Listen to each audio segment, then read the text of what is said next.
አብርሽዬ ችግር የለውም የኔ ፍቅር አንተ የፈለግከውን ነገር ብታደርግ እኔ ችግር የለብኝም አምናሃለሁ አጠገቤ ቁጭ ብለክ እኔ ቆሜ እንደዚህ ያየው የፈለግከውን ነገር ብትሰራ የፈለግከውን ሰው ብትስም እኔ ምንም አይመስለኝም እኔ እቀበልሃለሁ ምክንያቱም አንተ የመጀመሪያ ነክ አከስ እንደዛ ነው ስለዚህ ብላ ነው ሄርሜላ መታው ማለት ነው ገባችሁ አይደለ ለትንሽ ጊዜ የሆነ ሰው ስም ታጠፋለች ከዛ አንዳንድ ሰዎችን ስም ትጠራለች አይደለም እሱ አውቆ አይደለም ራሱን የሆነ ነገር አድርጋችሁ ነው ምን አድርጎ ነው አብርሽዬ አንተ አይደለም እኮ ይሄንን ያደረከው ምን አስነኩብኝ እጥራለች ማለት ነው ይሄን ነው የምትለው አይደለ ሰላም ሰላም ቤተሰቦቼ እንዴት ናችሁልኝ? እኔ ያለው እግዚአብሔር ይመስገን። በያላችሁበት ሰላማችሁ ብዝት ትርፍርፍ ይበልልኝ።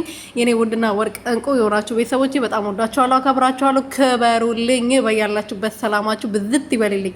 በተለይ ደግሞ የመዳም ቅመሞችዬ ፈጣሪ በያላችሁበት ሰላማችሁን ብዝት ያደርግልኝ። በሰላም ወደ ቤተሰቦቻችን ይቀላቅለን። አሜን በለው እና ዛሬ ማታ እንግዲህ ሄርሚዬ ምን ትላለች መሰላችሁ? ያው በዚህ አጋጣሚ ልንገራችሁ ብዬ እኮ ነው ታውቃላችሁ አይደለም? ምን ትላለች? አብርሃም ጋር ሄዳ ትገባለች። በር ላይ ነች፣ ያው አይተናል። እና ስትገባ እኔ ያላወኩም ነበር ምን አስነክታኝ ነው ምናምን እያለ ነበር አይደለም? ሁሉ ጊዜ ይደፈራል። እሱ ወንድ ልጅ አይደል እንደ ቆፍጠና አይደለም? እኔ ማውቀው እስከ ዛሬ ድረስ ወንድ ልጅ ሴት ልጅ ስደፍር ነው እንጂ ሴት ልጅ ወንድ ስደፍር አይቻላቅም እንዴ።